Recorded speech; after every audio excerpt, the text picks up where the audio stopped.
அனைவருக்கும் வணக்கம்.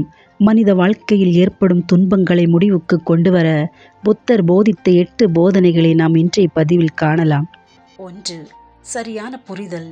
சரியான புரிதல் என்பது உலகத்தை அது எப்படி இருக்கிறது என்பதை நாம் நினைக்கிறோமோ அதை வைத்தல்ல, அதை அப்படியே ஏற்றுக்கொள்வதாகும். இந்த உலகில் உள்ள அனைத்தும் அதன் சொந்த இருப்பை கொண்டுள்ளன. அதாவது துன்பத்திற்கான காரணங்களை உணர்ந்து வாழ்க்கையின் யதார்த்தத்தை புரிந்து ஏற்றுக்கொள்ள வேண்டும். 2. சரியான நோக்கம்.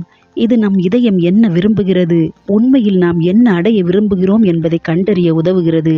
வாழ்க்கை என்றால் என்ன, நமக்கு என்ன பிரச்சனைகள் உள்ளன என்பதை அறிய சரியான புரிதல் நமக்கு உதவுகிறது. சரியான நோக்கம் அவற்றை கடக்க நாம் சரியாக என்ன செய்ய வேண்டும் என்பதை தேர்வு செய்ய உதவுகிறது. 3. சரியான செயல். நமது செயல்கள் நம் வாழ்க்கையை வாழ்வதற்கு சிறந்த இடமாக மாற்றுகின்றன.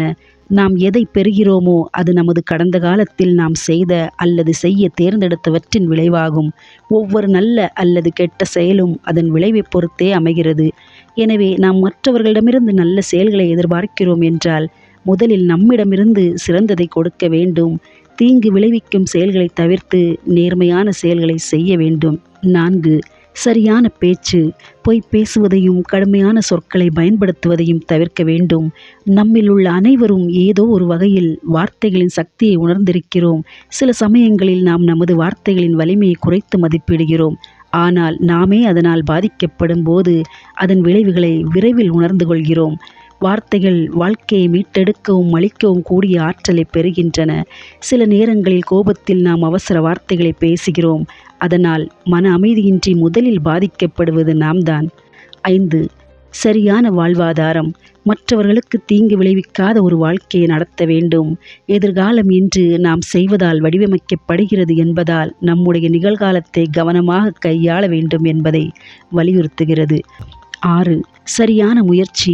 சரியான முயற்சி என்பது ஒரு சீரான வழியில் ஆர்வத்தையும் நேர்மறையான அணுகுமுறையையும் வளர்ப்பதாகும்.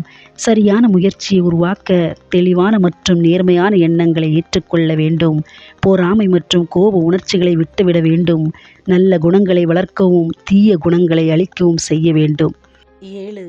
சரியான நினைவாற்றல். சரியான நினைவாற்றல் என்பது அந்த நேரத்தில் பயணத்தை பற்றி விழிப்புடன் இருக்கவும் தெளிவாகவும் கவனச்சிதறலற்றதாகவும் இருக்க நம்மை வழிநடத்துகிறது. இது தியானத்துடன் இணைக்கப்பட்டுள்ளது. அதாவது மனதை விழிப்புடன் வைத்திருப்பது மற்றும் எண்ணங்களை கவனமாக கையாள்வது. மனதை விழிப்புடன் வைப்பது என்பது அந்த தருணத்தை பற்றியும் அந்த நேரத்தில் நமது செயல்களை பற்றியும் விழிப்புடன் இருப்பதாகும். 8. சரியான எண்ணம். தேவையற்ற எண்ணங்களின் குழப்பங்களிலிருந்து நமது மனம் விடுபடும் போது அது நமது வாழ்க்கைக்கு தேவையான விஷயங்களில் கவனம் செலுத்த தொடங்குகிறது. இது தியான செயல்முறையின் அடுத்த பாதையை உருவாக்குகிறது. தெளிவான நோக்கங்கள் மற்றும் ஞானத்துடன் சிந்திப்பது.